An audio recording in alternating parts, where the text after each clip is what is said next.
भगवान स्वयं कह रहे हैं, नान्यत्र मद भगवतः प्रधान पुरुषेश्वरात्, मेरे सिवा ऐसा कोई नहीं है कि आवागमन चक्र से तुम्हें बचा ले। स्पष्ट कह रहे, नान्यत्र, दूसरा कोई नहीं, क्योंकि दूसरा कोई है ही नहीं। मद भगवता प्रधान पुरुषेश्वरात्, ईश्वरों का भी ईश्वर मैं हूं, ये भगवान कृपा करके वर्णन करते हैं। मेरे सिवा किसी का भी आश्रय लेने से तुम जन्म मृत्यु चक्र से नहीं बच सकते। उसके लिए इहलोक परलोक, शरीर, शरीर संबंध, शरीर संबंधी भोग, इन सब को भगवान है भगवान का ही, उनको समर्पित करके तुम निश्चिंत होकर निरंतर भजन करो। तो भगवान कह रहे, भक्त्या तान मृत्यु रति पारये। भक्तों के जीवन में भारी विपत्तियों का सामना करना होता है। क्यों? पापियों को तो ऐसा नहीं देखा जाता जैसा भक्तों को विपत्ति, क्योंकि इनका आखिरी जन्म है, अनंत जन्मों का हिसाब पूरा करना है।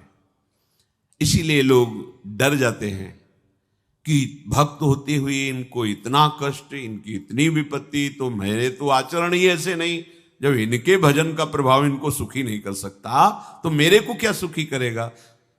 तो ये अज्ञान है।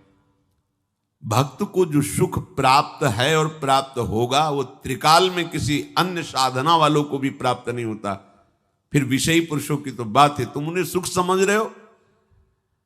जो अच्छे से अच्छे पदार्थ खाने के बाद 6 घंटे के बाद मल बन जाता है, चाहे जितना सुंदर पेय हो, मूत्र बन जाता है, और ऐसे थैले में, ऐसे शरीर में राग करना, ऐसे शरीरों में सुख भोग करना, कौन सी बुद्धिमानी है? कौन सा सुख है जो तुम्हें तृप्त कर पाया अब तक? महाभाग्यशाली जन है जो विवेक का आश्रय लेकर इस व्यवहार प्रपंच को करते हुए निरंतर भजन परायण, जिसका जीवन भगवान में समर्पित है, ऐसा चमत्कार प्रकट होता है आंतरिक। ये बाह्य मायाकृत है, वो किसी साधना से नहीं, क्योंकि साधन पक्ष भी देखा, कृपा पक्ष भी देखा।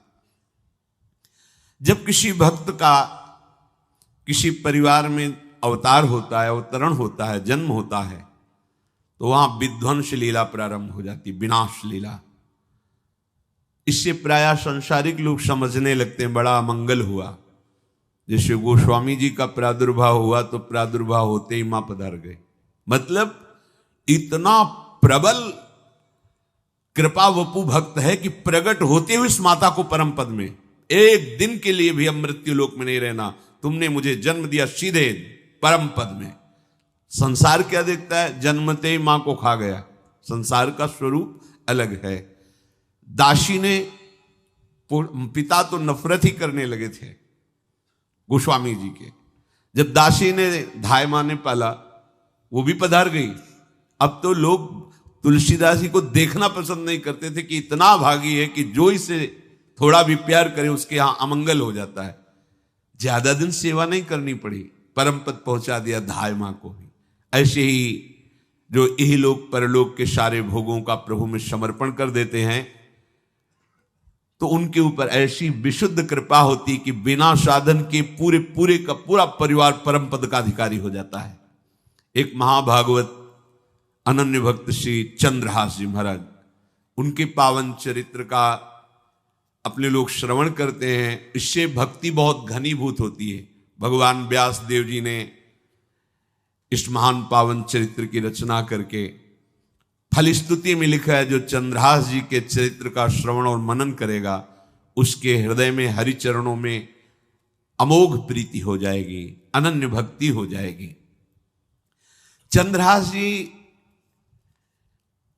केरलाधिपति पूर्वमासीद राजा सुधार्मिक, राज्यं चकार मेधावी विधिवत पालयन् महीम्, तस्य पुत्रो भवन मूल नक्षत्रे बहुभाग्यवान। केरल देश में एक परम मेधावी सुधार्मिक नाम के राजा राज्य करते थे। धर्म पूर्वक चलना, प्रजा का पालन करना और भगवान नाम जप करना।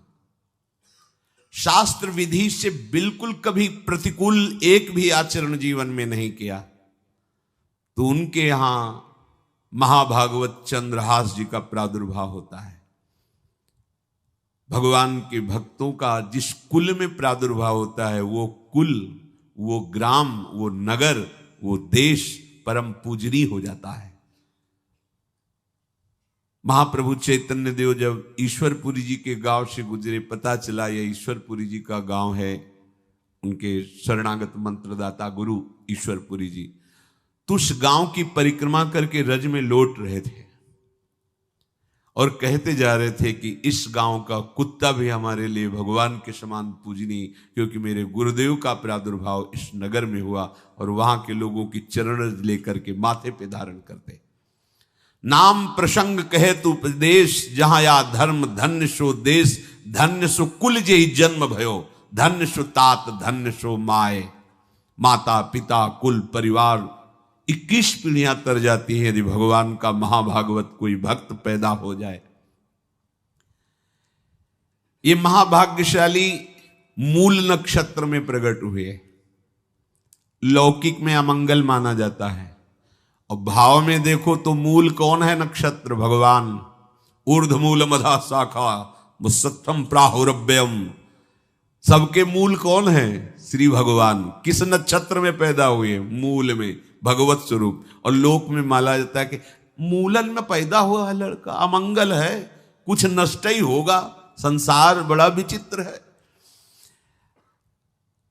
और प्रमाण भी दे देते हैं, प्रभु की लीला ऐसी कि उनके रहस्य को ना जानने के कारण प्रमाण भी ऐसे प्रकट हो जाते हैं कि हाँ मंगल देखो हुआ ना। इधर बधाई प्रारंभ है कि राजकुमार का प्रादुर्भाव हुआ है। जैसे गोस्वामी जी जन्मते ही श्री मुख से उच्चारण किया राम, अहो भाग्य। बालक रोते हैं, गोस्वामी जी रोए नहीं थे, प्रकट हुए तो बोले राम। चंद्रहास जी प्रकट हुए तो बोले कृष्ण। जैसे बालक रोता है ऐसे उनकी आवाज में निकला कृष्ण कृष्ण। बड़ा आनंद हुआ सुधार्मिक राजा को कि हमारे कोई महाभागवत पधारा है, क्योंकि ये भजन करके पूर्व जन्म में ऐसी भागवती की स्थिति प्राप्त की कि अबोध अवस्था में ही श्रीमुख से कृष्ण नाम निकल रहा है। आनंद उत्सव मनाया जा रहा है। राजा है, राजकुमार प्रकट हुआ, और दूसरी बात वो स्वयं भक्त हैं और भगवान का ऐसा भक्त जो जन्म लेते ही कृष्ण नाम उच्चारण किया। ये आनंद ज्यादा दिन टिका नहीं। रोज बधाइयां हो रही, आनंद उत्सव मनाए जा रहे। शत्रु पक्ष के राजाओं ने मिलकर कहा यही अवसर है, आक्रमण कर दिया जाए और केरलाधिपति का सब पूरा महल घेर करके कोई एक भी न बचने पावे। शत्रु पक्ष के राजाओं ने घेर लिया। हुतो एक नृपता के सुत चंद्रहास भयो, परियों विपत्ति धाई लाई और पुर है। राजा को दीवान ताके रही घर आन बाल, आपने समान संग खेले रस ढुर है। भयो ब्रह्म भोज कोई ऐसोई संयोग बन्यो, आए वे कुमार जहां विप्रन को सुर है। बोली उठे सबे तेरी सुता को जो पति है, हुओ चाहे जान सुन गयो लाज घुर है। आसपास से राजा और सैनिकों ने घेर लिया। अब वो असावधान थे, आनंद में पुत्र हुआ है, बधाइयां, कोई संभावना ही नहीं थी। गुप्त रूप से शत्रु पक्ष के राजाओं ने आक्रमण करके घेर लिया। अब राजाओं की कई सेनाएं और इनकी असावधानी पूर्वक आनंदमयी वृत्ति में कोई पहले से पता हो तो तैयारी करते, तत्काल आक्रमण को रोकने का प्रयास किया पर असफल रहे। इनके सैनिक भी मारे गए, राजा भी मारे गए, राजमहल को घेर लिया गया, कोई भी एक भी बच के न जाने पावे। तो राजमाता जिनसे चंद्रहास जी का प्रादुर्भाव हुआ था, उन्होंने धाय मां को कहा कि मेरे पुत्र को बचाने में तुम समर्थ हो, मेरे तो प्राण नहीं बचेंगे, अगर ये लोग नहीं मारते तो मैं अपने पति के शव के साथ सती हो जाऊंगी। पहले ऐसी धार्मिक निष्ठा माताओं बहनों में होती थी कि धाय मां ने विचार किया कैसे बचा सकती हूं, आसपास तो सब सैनिक घेरे हुए हैं। तत्काल उसने विचार किया कि अगर हम इनको राजकुमार की तरह ले जाती है तो हमें भी मारा जाएगा और इनको भी मारा जाएगा। देखो कितनी विपत्ति जन्म लेते हैं। कोई प्रश्न कर सकता है कि महाभागवत जिनके घर में प्रकट हो तो वहां धन वैभव सुख संपत्ति बढ़नी चाहिए, यहां तो जन्म से ही जैसे वहां माता पधारी, ये क्या है? तो श्री भगवान स्वयं कह रहे हैं यस्य तुष्टो ह्रहम पार्थ वित्तम तस्य हराम्यहम करोमि बंधु विच्छेदम सच कष्टेन जीवती। हे अर्जुन, मैं जिस पर बहुत प्रसन्न होता हूं, आप अपने ऊपर भगवान को बहुत प्रसन्न करना चाहते हैं, बहुत प्रसन्न करने में ये है, देख लो। कह रहे जिस पर मैं बहुत प्रसन्न होता हूं सबसे पहले उसका ऐश्वर्य नष्ट करता हूं, फिर क्या करता हूं, फिर बंधु बांधवों का, फिर क्या करता हूं, असाध्य रोग उसके शरीर में। बोले महाराज जी तुम प्रसन्न हुए हो कि पूरे के पूरे नाराज हो गए हो? बोले यही मेरी प्रसन्नता है। क्या? माया का नाश। अब एकमात्र भरोसा केवल भगवान का, दूसरा कोई नहीं। ये सबको पसंद नहीं आएगा, सब तो उस भगवान की भक्ति चाहते हैं कि अगरबत्ती धूप बत्ती तन मन धन सब तेरा स्वामी, क्या लागे मेरा, पर अंदर से कह रहे सब तन मन धन सब मेरा, क्या लागे तेरा। ऐसे तो चलेगी भक्ति। लेकिन कई बार सत्संग में पीछे धाम में कहा था कि भगवान को रिझाकर लोक मांगोगे तो चैन से रह लोगे, और अगर उनसे प्यार करने की बात मन में ठानी कि बस मुझे केवल आपकी आंखों में आंखों को मिला करके जीवन व्यतीत करना है, मुझे और कुछ नहीं चाहिए, तो फिर लाडले आपको दुशरिहा का कोई आश्रय रहने नहीं देंगे। ध्यान रखना, जितने दुशरिहा होंगे तो ये बर्दाश्त हो तो कदम आगे बढ़ावे। बहुत प्रसन्न हो जाओ ठाकुर हम पे तो कह रहे यस्य तुष्टो ह्रहम पार्थ वित्तम तस्य हराम्य हम करोमि बंधु विच्छेदम सच कष्टेन जीवती। जितनी श्वासें रहेंगी भयंकर कष्ट मैं उसको व्यतीत करने के लिए दूंगा। ये दंड नहीं है, ये पुरस्कार है। अनंत जन्मों का हिसाब बराबर करके कहीं इसकी वृत्ति मेरे से हट न जाए, ऐसे घेरे में डाल के अखंड चिंतन करवा के सजयति जयति जग उच्चरे। जाको करत श्याम सहाई प्रथम वर्णो कृपा क्रम हो विषय मूल गंवाई।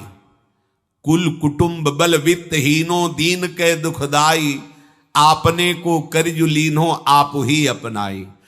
कह रहे हैं अब मैं वर्णन करता हूं श्याम सुंदर जिस पर कृपा करते हैं उस पर कैसा बर्ताव करते हैं। बोले सबसे पहले उसके विषय भोगों का नाश कर देते हैं, फिर दूसरी कृपा कोई परिवार का कोई मित्र कोई रिश्ते नातेदार उसकी तरफ देखेगा भी नहीं, फिर ऐसा दुख प्रदान करते हैं कि केवल एक भरोसा रह जाता है, एक भरोसो एक बल एक आस विश्वास, बस नाथ आपके सिवा अब हमारा कोई नहीं।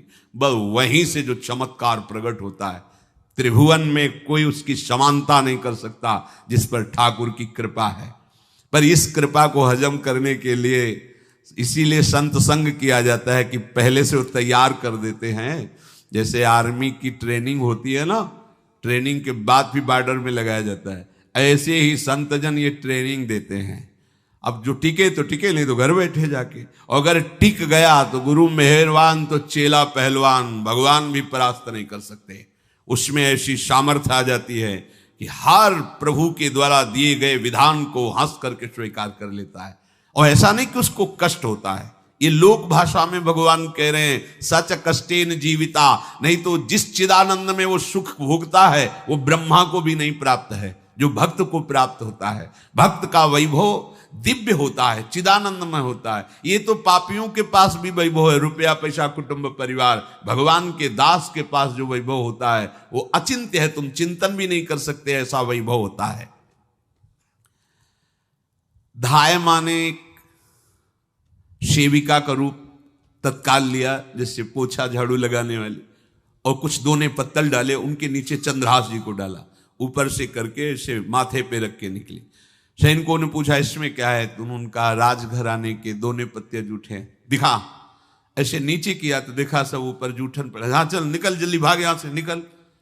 बस वो भागी, बचा ले गई। ऐसा ही चित्तौड़ के महाराणा संग्राम सिंह जब वीरगति को प्राप्त हुए तो विक्रम सिंह को गद्दी पर बैठाला गया, पर वो अयोग्य साबित हुए।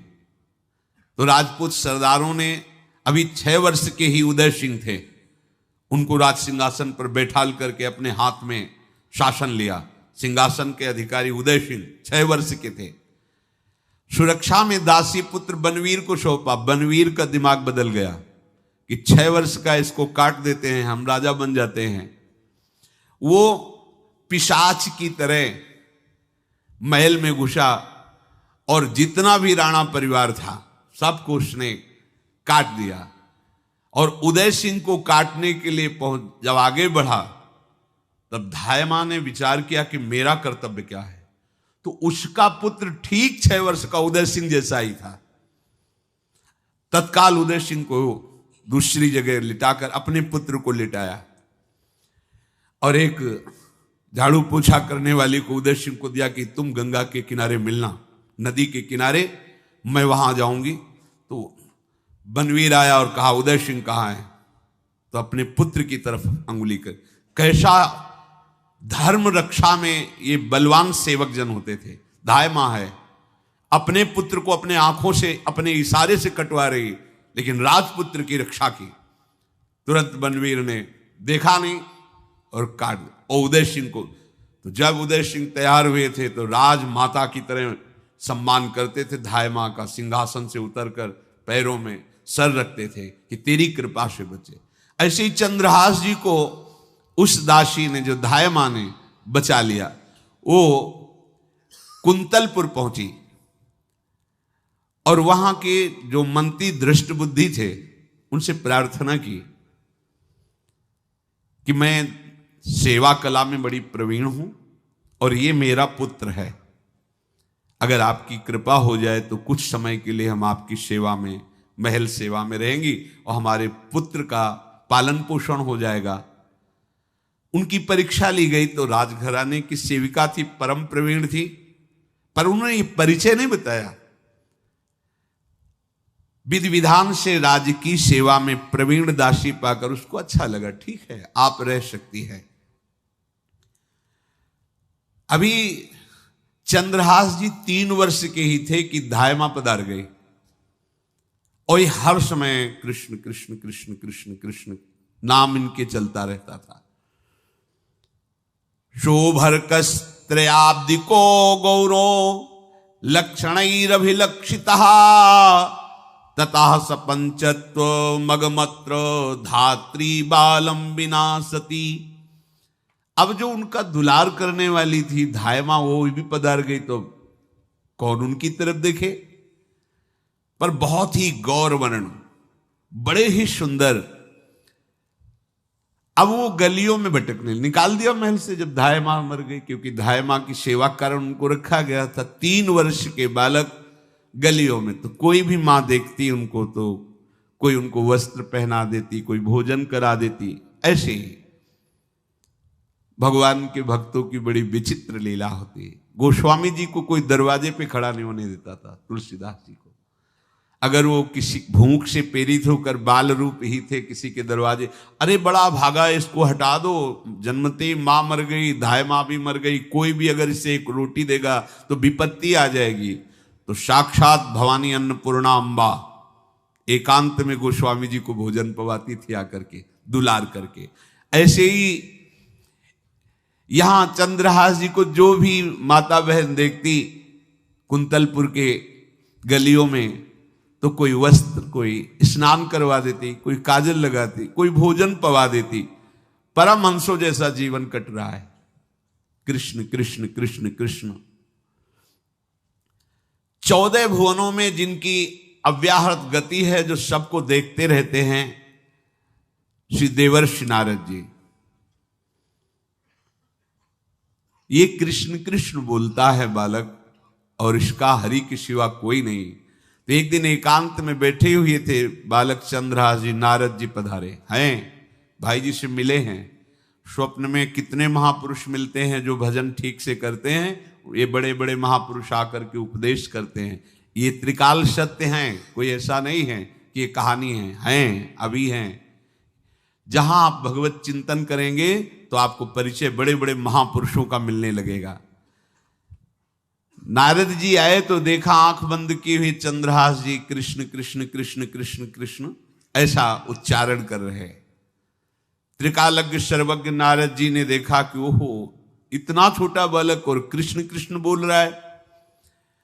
नारद जी ने स्पर्श किया दुलार करते हुए, सुनो आंख खोलो। आंख खोल के देखा श्री देवर्षि नारद जी। नारद जी ने कहा, देखो हम तुमको एक अमोघ वस्तु देते हैं, और एक छोटी सी शालिग्राम की इतनी बड़ी शिवग्रह शालिग्राम का जो वो दिया। बोले धो के पी लेना और दिखा के पा लेना, यही तुम्हारी सेवा पद्धति है। अर्थात स्नान करा दिया और जो तुम्हें मिले इनको अर्पित। तो उन्होंने विचार किया कि धोने के लिए, स्नान कराने के लिए पात्र चाहिए, भोग लगाने के लिए पात्र चाहिए। तो जैसे कोई पान की बीड़ी नहीं, तो ऐसे कपोल में शालिग्राम को रखे रहते, कोई पात्र ही नहीं, कोई सिंहासन ही नहीं। यही धुल गए, चरणामृत अंदर जा रहा, जब पाएंगे तो यही पा लेंगे, साइड में ऐसे करके फिर निकाल के धो। यहां कपोल में रखते छोटे से शालिग्राम चंद्रहास जी। और उपदेश किया भगवान के मंत्र का।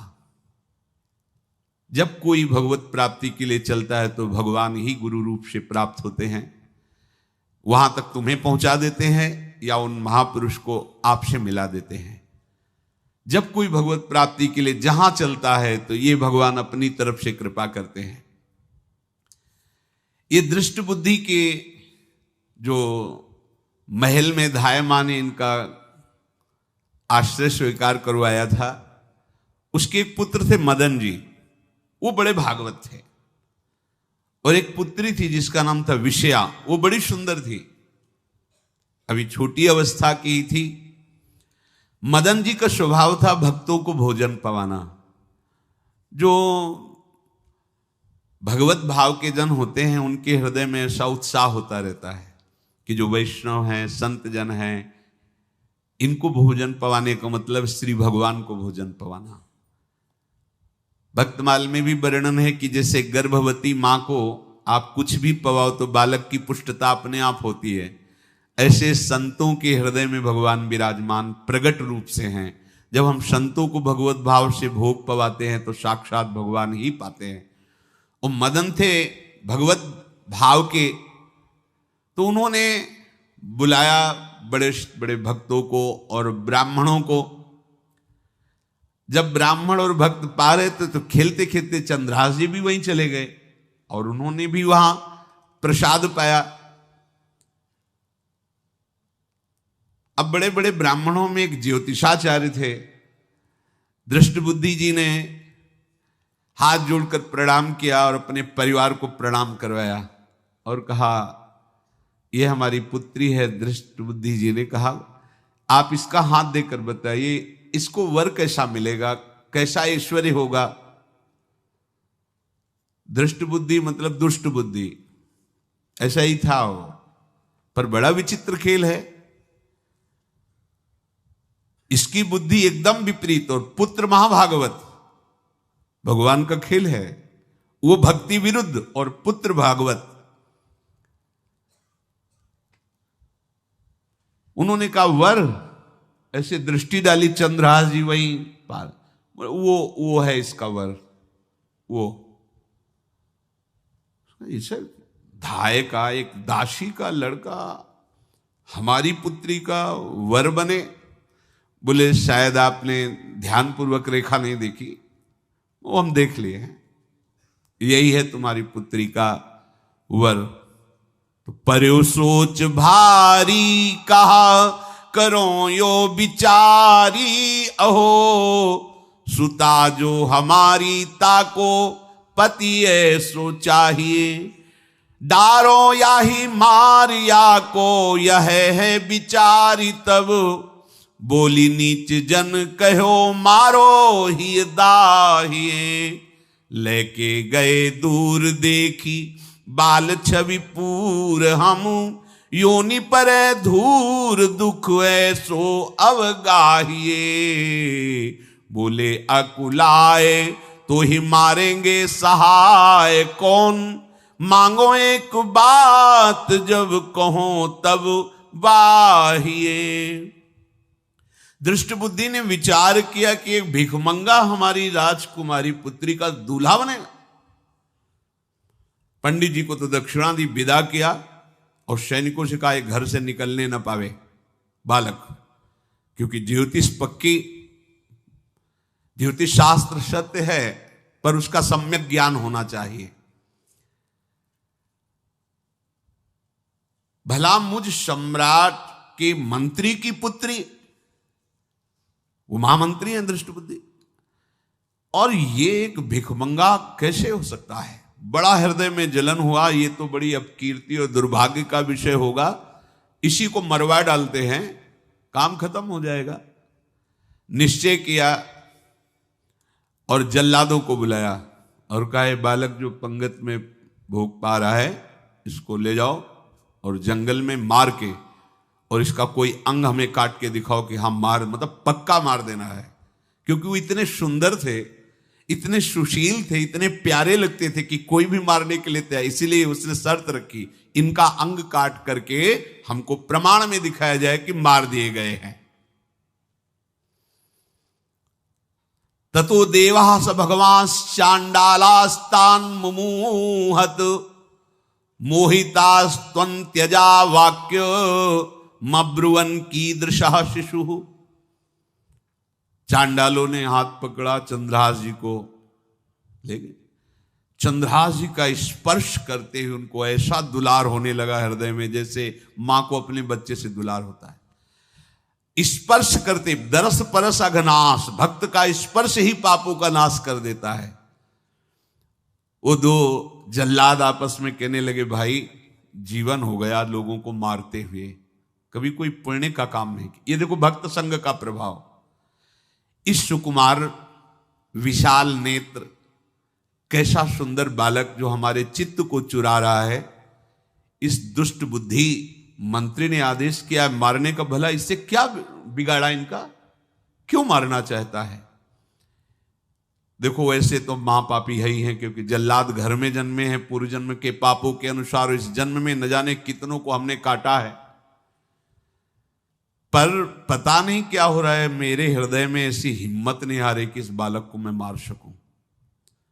दूसरे ने कहा फिर अगर उसको तुम नहीं मारोगे तो तुम मारे जाओगे, कुछ तो करना पड़ेगा। नहीं नहीं, इस छोटे से बालक से क्या किसी को नुकसान। एकांत जंगल में ले गए और कहा तुम जानते हो हम तुम्हें किस लिए बुलाए हैं? चंद्रहास जी बालक थे, 5 वर्ष की आयु अब हो गई थी। तो उनका मुझे पता नहीं कि आप क्यों लाए हैं। बोले हम जल्लाद हैं, तुम्हें मारने का हुक्म दृष्ट बुद्धि ने दिया है, मारना तो पड़ेगा ही तुम्हें। हमारी इच्छा नहीं कि मारें, पर हम तुम्हें अंतिम बात पूछते, तुम्हें कुछ भी पसंद हो, कुछ भी, तो तुम कहो हम तुम्हारे लिए ला के देंगे, जो तुम्हें चाहिए बोलो, पर हमें वध करना पड़ेगा तुम्हारा। तो उनका मुझे कुछ और नहीं चाहिए, बस थोड़ा सा समय चाहिए। यदि आप मारना ही चाहते हो तो थोड़ा हमारी पूजा है हम कर ले, इसके बाद मार लीजिए। आपको तो बल है, अस्त्र हैं, मैं तो बालक हूं। उनका हाँ हम तुम्हें समय देते, तुम किसी को पुकार भी सकते हो, जो तुम करना चाहो कर सकते हो। चंद्रहास जी ने कहा मुझे मृत्यु का भय नहीं, बस कुछ समय दे दे। पूरा महाभारत हो गया था, टिटिहरी के अंडे नहीं फूटे थे। वहीं एक टिटिहरी का, तो टिटिहरी एक पक्षी होती है ना, टे टे करके उड़ती है, तो उसके अंडों के ऊपर एक हाथी का घंटा हो गया, गिर गया ऐसे, सब पूरा महाभारत में सब नष्ट भ्रष्ट, वो अंडे वैसे सुरक्षित। तो जो प्रभु भारत युद्ध में राखे भरही अंड, सोई मुंह को राखे जो राखत ब्रह्मांड।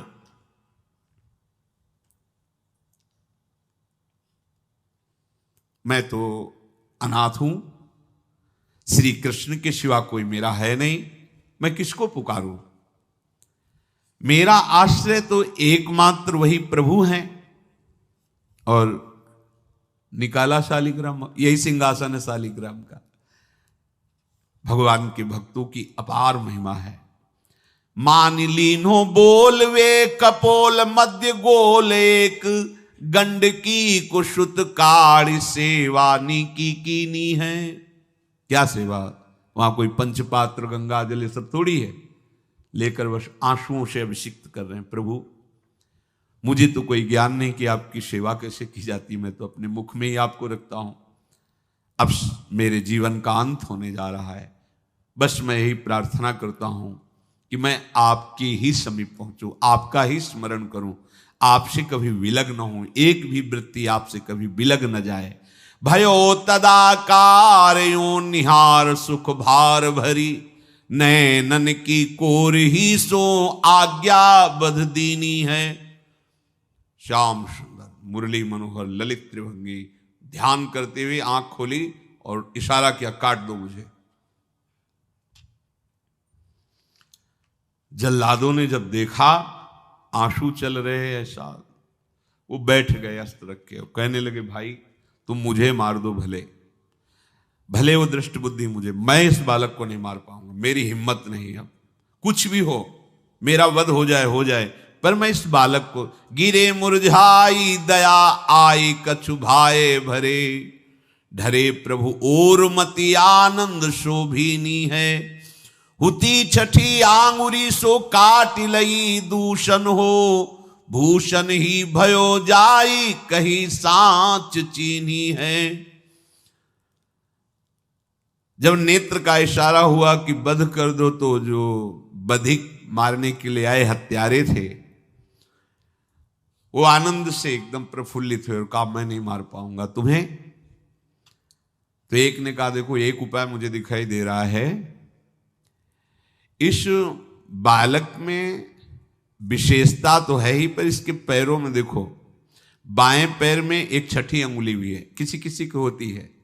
गांव में तो कहते हैं छंगू या छंगा, जिसे होता है ना गांव में, और ये छंगा मतलब 6 अंगुली के।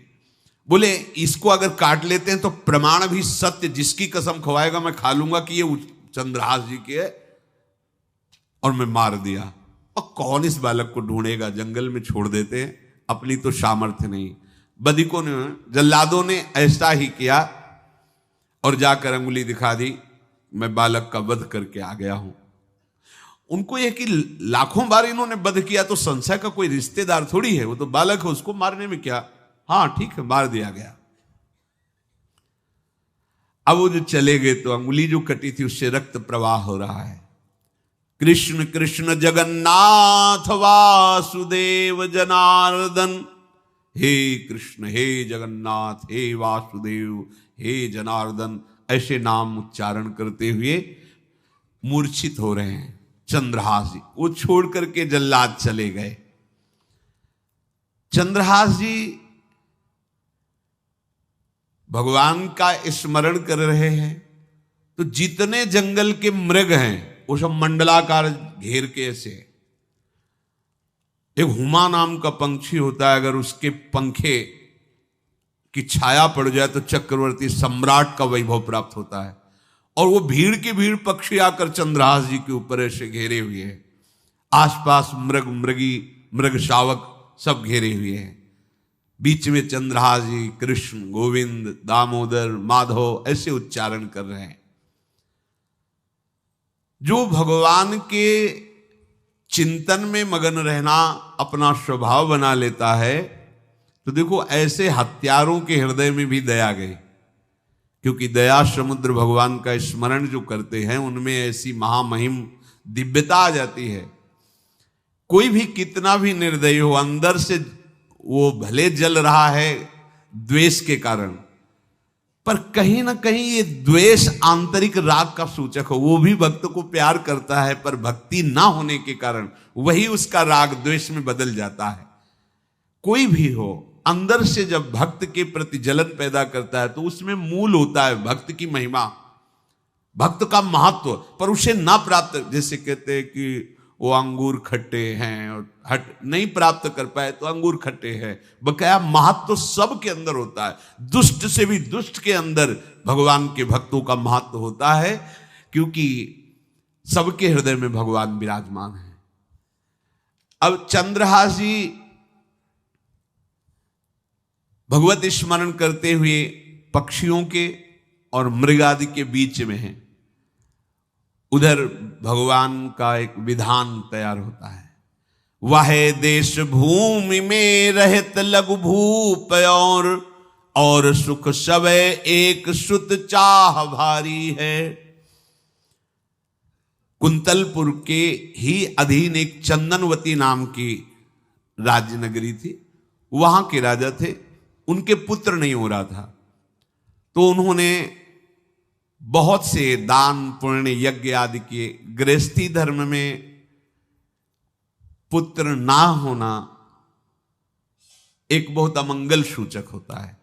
पितरों को पिंडदान करना, तृप्ति करना और गृहस्थ परंपरा को आगे बढ़ाना, पुत्र ऐसा। और जिसके गृहस्थ धर्म में होते हुए पुत्र नहीं होता, उसे शास्त्रों में लिखा पुत्र नाम के नरक की भी प्राप्ति होती है, ऐसे। पर अगर वही गृहस्थ जिसके पुत्र नहीं हुआ और बालकृष्ण को अपना पुत्र मानकर उनकी सेवा करे तो परम पदवी को प्राप्त हो जाए। संतान नहीं हुई तो दोनों विरक्त होकर वृंदावन वास करो, भजन करो, श्री जी को प्राप्त हो जाओ। पर अगर गृहस्थ में है तो पुत्र की कामना बड़े बड़ों को देखी गई, क्योंकि ऐसा सिद्धांत है। जब दशरथ जी महाराज चक्रवर्ती सम्राट, जब उनकी भी बहुत अवस्था हो गई, पुत्र नहीं हुआ तो व्याकुल हो गए और वशिष्ठ जी के चरणों में जाके बैठे कि सब कुछ है, पुत्र ना होने के कारण हमारा हृदय व्याकुल रहता है। उन्होंने श्रृंगी ऋषि को बुलाकर पुत्रष्टि यज्ञ करवाई, जिससे भगवान 4 रूपों में प्रकट हुए, राम लक्ष्मण भरत शत्रुघ्न। तो कुंतलपुर सम्राट पद, चंदनवती राज्य राजा, जैसे प्रदेश, और दिल्ली में बैठे हुए जो प्रधानमंत्री राष्ट्रपति वो बादशाह, जो दिल्ली का अधिकार वो बादशाह, और ऐसे छोटे छोटे जो राज्य हैं उनको राजा। तो ये चंदनवती के राजा कर दिया करते थे, प्रत्येक राजा को कर देना होता था, बादशाह को। इनके पुत्र था नहीं और कर देने के लिए कुंतलपुर ही जा रहे थे, तो रास्ते में देखा कि बहुत से मृग और पंछी ये घेरे हुए क्या है, तो एक कौतूहल सा कि क्या है बीच में। आसपास मंडलाकार मृग, फिर वो विहंग पक्षी। निकष्यो विपिन आनि देखी आही मोद मानी, कीनी खग छाह घिरी मृगी पाति सारी है। दौरी के निशंक लियो पाय निधि रंक जियो, कियो मन भयो सो बधायो श्रीहु वारी है। को दिन बीते नृप भय चित चीते दियो, राज को तिलक भाव भक्ति विस्तारी है। जो भगवान के आश्रित है, भगवान कैसी व्यवस्था करते हैं। वो चंदनावती के राजा दौड़ करके एक कौतूहलवश, क्या है यहां, मृगी पंक्तियों के बीच में पक्षी, हुमा नाम का बड़ा पवित्र पक्षी हिमालय आदि में पाया जाता है, जिसके ऊपर इसकी छाया पड़ जाए वो ऐश्वर्यवान हो जाए। देखा बालक दिव्य तेजों में, और मूर्छावस्था में नजदीक गए तो अंगुली पूरी कटी हुई थी, तो रक्त प्रवाह, गोद में उठाया और आनंदित हो गए। हमारी पुत्रेष्टि यज्ञ सफल हुई, हमारा दान पुण्य सफल हुआ, ऐसा हमें सुंदर बालक मिला। चंद्रहास जी को लेकर के घर आए और हृदय में भगवान का बार बार कृपा प्रसाद मना रहे हैं, मुझे भगवान ने पुत्र दिया। चंद्रहास जी को लेकर आए, आनंद मंगल, बधाइयां बजने लगी, बहुत सी संपत्ति न्यौछावर कर दी। 5 वर्ष के चंद्रहास जी हैं। पूछा, बेटा तुम्हारे माता पिता कौन है? तो कहा श्री कृष्ण। परिवार में कौन है? श्री कृष्ण। मतलब तुम्हारा कोई नहीं है? नहीं है, श्री कृष्ण। समझ गए कि भगवान ही हमें कृपा करके ऐसे महाभागवत पुत्र को दिया। और है कौन? वास्तविक कोई नहीं श्री कृष्ण के सिवा। बड़ा उत्सव मनाया और अपने राज सिंहासन का अग्रिम अधिकारी युवराज पद चंद्रहास जी को। अब तो पूरे राज्य में आनंद की वर्षा हो रही। राजा मन में विचार कर रहे हैं कि ऐसा प्रतापी भक्त हमारे यहां आया है, अब हमको किसी को कर देने की जरूरत नहीं। तो जो हर महीने वर्ष में जो बंधा हुआ कर था उन्होंने नहीं दिया। 1 बार 2 बार 3 बार जब कर नहीं पहुंचा तो सम्राट ने आदेश किया मंत्री को कि चंदनावती से कराना बंद हो गया है। क्या बात है? यदि वो अहंकार से युक्त हो तो आक्रमण करके नष्ट करो, यदि समस्या है तो उसका सहयोग करो। बादशाह के आदेश से वहां दृष्ट बुद्धि पहुंचे तो युवराज पद पर चंद्रहास जी विराज, जिनको मारने के लिए जल्लादों के हाथ में दे दिया था। पूरे पूर्वासी ऐसा प्रभाव चंद्रहास जी का है कि सब कृष्ण भजन करते हैं, सब आनंद में मगन रहते हैं। चंद्रहास जी थोड़ा सयाने हो गए थे तो पूर्ववासियों को उपदेश देते, एक बार हमारे राज्य में भोजन पाया जाएगा 24 घंटे में, और सबके घरों से आरती की शंखनाद घंटानाद सुनाई देना चाहिए। सबके यहां शाम के रोज नाम कीर्तन और भगवत कथा होनी चाहिए, क्योंकि आयुष्यम चपलम तादृक जल बुद्बुद सन्निभम चिंतयध्वम जनामूढ़ा माधवम वर्षम सुस्थिरम। भाइयों, ये आयु बड़ी चंचल है, कब शरीर छूट जाए पता नहीं, पानी का बुलबुला कब फूट जाए कोई पता नहीं। इसलिए माधव श्री कृष्ण का नाम कीर्तन, उनकी आरती पूजा, उनका ध्यान और एक टाइम भोजन पूरे नगर में। अब सोचो कितना भक्ति का प्रभाव होता है। पूरा नगर में, हर घर में आरती पूजा कीर्तन। तो रहे जाके देश सो नरेश कछु पावे नाही, बाह बल जोर दियो सचिव पठाई के, आयो घर जान कियो अति सन्मान सो, बिछान लियो वह बाल मारो छल छाई के, दई लिखी चिट्ठी जाओ मेरे सुत हाथ दीजे, कीजे वही बात जाको आयो ले लिखाई के, गए पुर पास बाग सेवा मति पाग करी, भरी दृग नींद ने कुसोयो सुख पाई के। चक्रवर्ती सम्राट के लक्षण स्वाभाविक चंद्रहास जी में प्रकट होते थे। अब दृष्ट बुद्धि जब वहां गया, देखा युवराज पद पर, पहचाना कि वही बालक है, ये तो चंद्रहास है, क्योंकि काफी समय तो महल में ही रहे थे धाय मां के साथ और अच्छे से पहचान थी। अब उन्होंने विचार किया कि ये तो बहुत अनिष्ट हो गया, हमने तो मारना निश्चित किया था और जल्लादों ने इसको छोड़ दिया और अब तो ये राजा का राजकुमार बन गया। तो राजा से कहा कि पहली बात, युवराज पद पर बैठालने के पहले तुम्हें सम्राट को सूचना देनी चाहिए थी। दूसरी बात, अभी तक तुमने कर नहीं दिया। जानते हो कि अगर सम्राट का भाव बदल गया तो एक क्षण में तुम्हारे राज्य को नष्ट कर दिया जाएगा। तो राजा ने हाथ जोड़कर चंदनावती के राजा ने कहा, महाराज आप ही अब हमारी रक्षा कर सकते हो। तो उसकी दृष्टि चंद्रहास पर थी, इसको मरवाना है, क्योंकि पंडित ने बताया था यही पति बनेगा।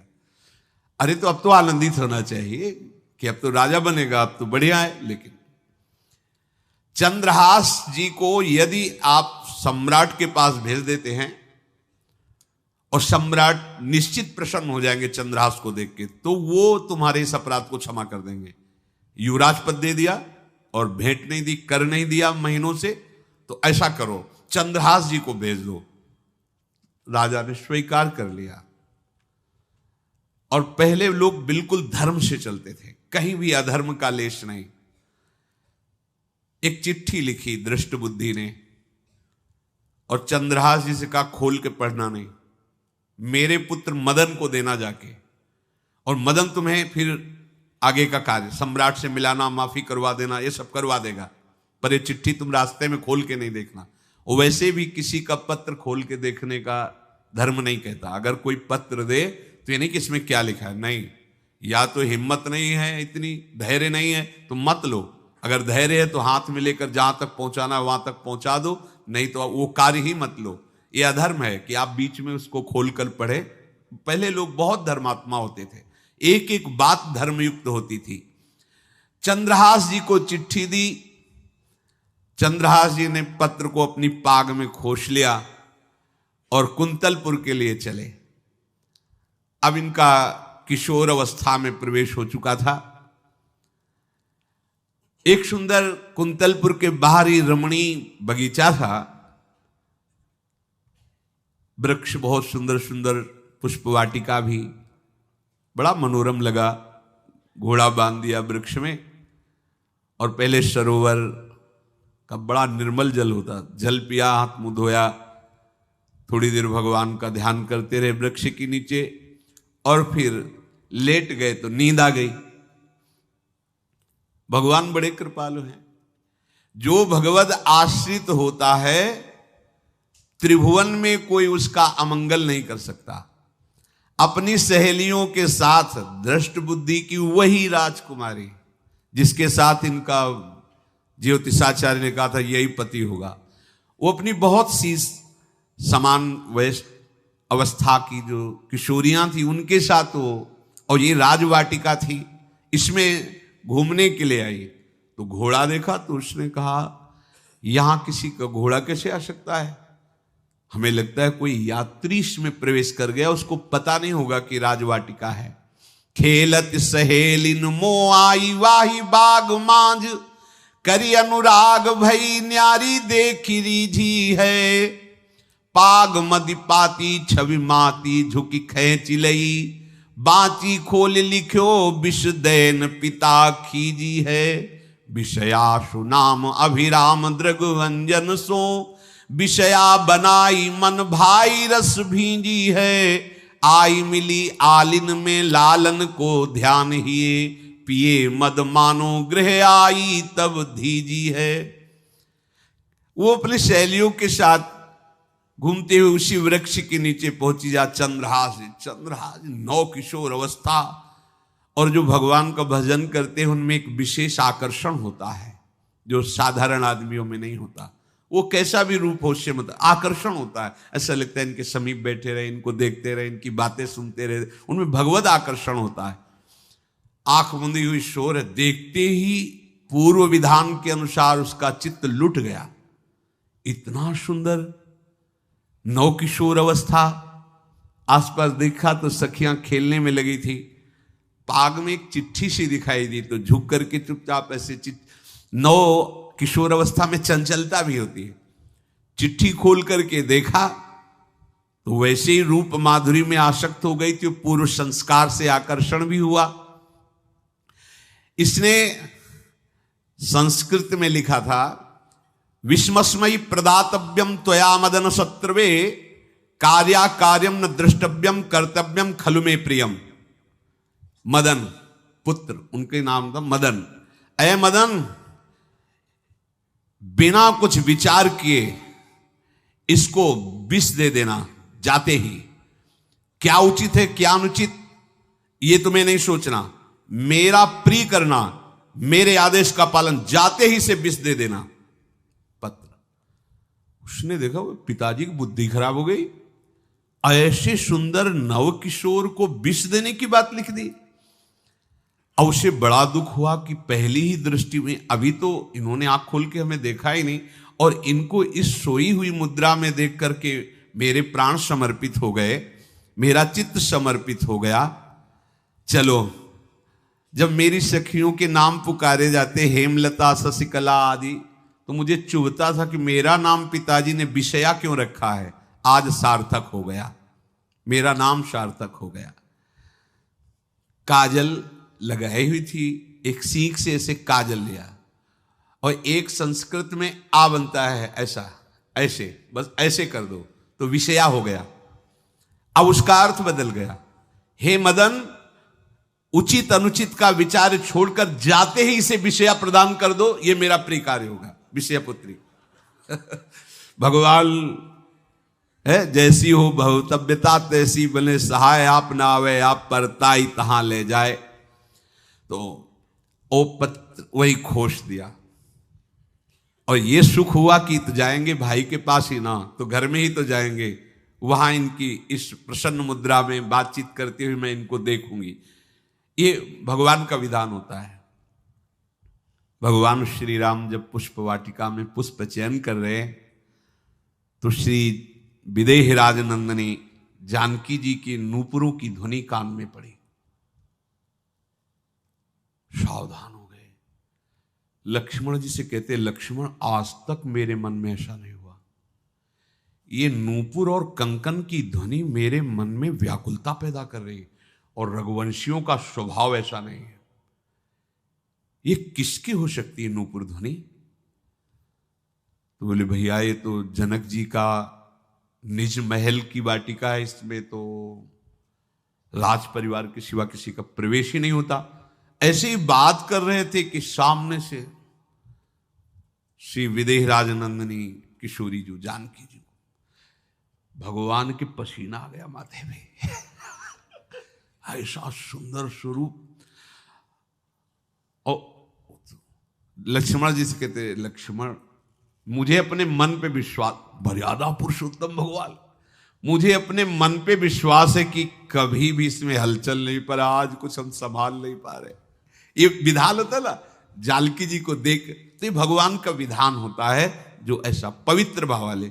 अब चंद्रहास जी ये सब कुछ पता नहीं, भगवत ध्यान में वो निद्रा में, तो उठ्यो चंद्रहास जी पास लिख्यो ल्यायो आयो, देख मन भायो गाढ़े गरे सो लगायो है, दई कर पाती बात लिखी मो सुहाती, बोली विप्र घरी एक मांझ ब्याह उभरायो है, करी ऐसी रीति डारे बड़े नृप जीती, श्री देत गई बीत चाव पार पे न पायो है, आयो पिता नीच सुनि घूमि आई मीच मानो, बानो लखी दूल्हा को सूल सरसायो।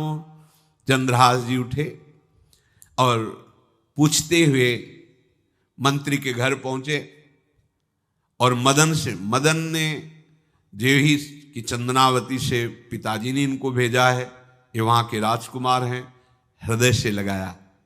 चंद्रहास जी ने कहा आपके पिता ने पत्र दिया है।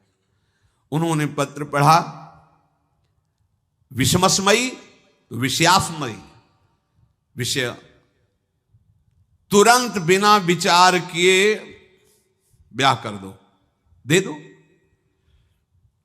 क्योंकि लिखा है प्रदातव्यम त्वया मदन, अभी इसी क्षण जहां ये पत्र मिले, कहा जो आ गया, सुबह शीघ्र शुभम शीघ्र, बुलाओ पंडित को। पंडित ने कहा भगवान की कृपा से अगला मुहूर्त है, बिल्कुल ये ब्याह का पक्का मुहूर्त है।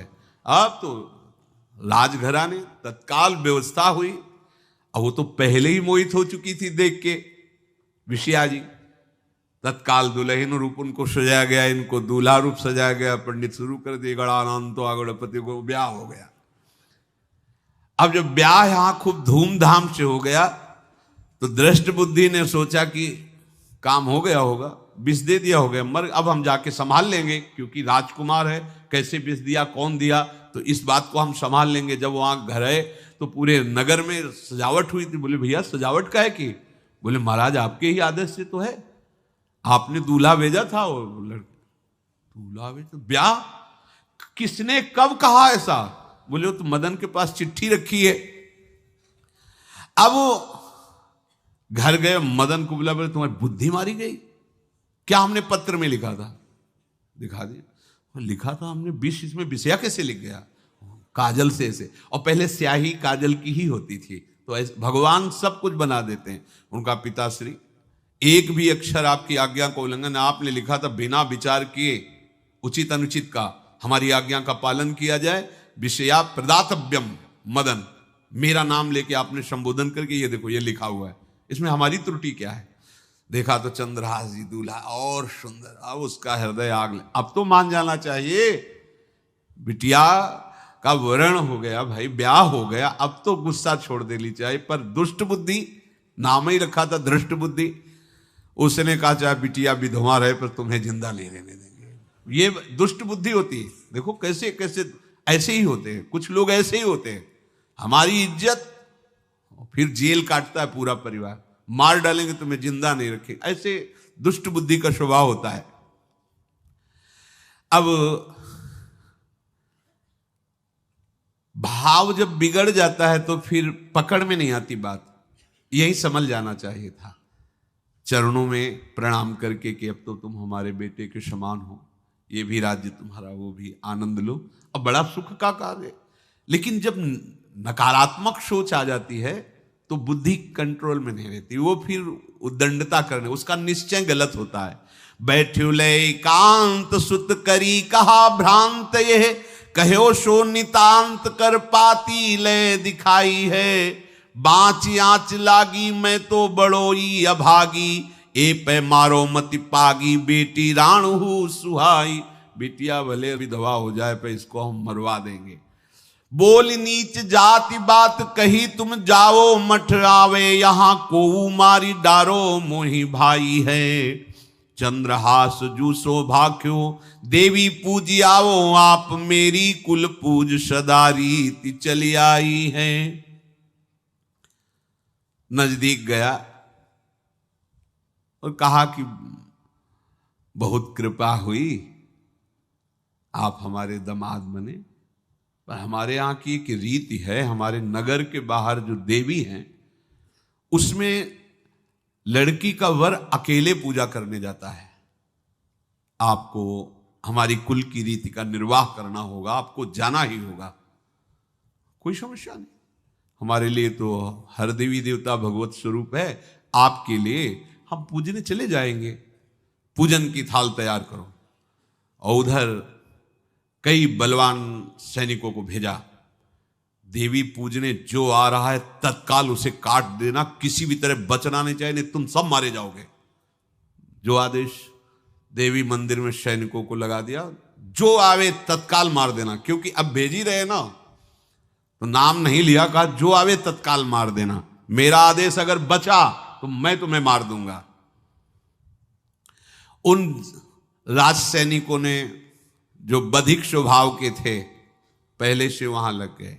अब चलो ई करन पूजा देशपति राजा कही, मेरे सुत नाही राजवाही को ले दीजिए। सचिव सुवन सोजू कहो तुम लाओ जाओ, पाओ नहीं फेर समय अब काम कीजिए। बड़ा विचित्र भगवान का खेल है। वहां के चक्रवर्ती सम्राट जो थे बड़े बड़े विद्वान और ऋषियों से बातचीत कर रहे थे। उनका महाराज अब आपका राज सिंहासन पर बैठना राज्य के लिए अमंगल होगा, ऐसा समय आ रहा है। इस समय यदि चंद्रहास जी को सम्राट पद पर बैठाल दिया जाएगा तो आगे अकाल नहीं पड़ेगा और बड़ा मंगल होता चला जाएगा। ये मुहूर्त आपका राज सिंहासन पर से हटने का है, तो उनका प्रजा का मंगल हो और देश का मंगल हो, इसलिए हम बिल्कुल। मदन वहीं बैठे हुए थे। सचिव ने कहा तुरंत जाओ और जो तुम्हारे बहनोई बने हुए हैं चंद्रहास जी को लाओ। तो भागे। तो जो और सैनिक, राज सैनिक थे, पूछा किधर जा रहे हो? बोले वो अपने बहनोई चंद्रहास जी।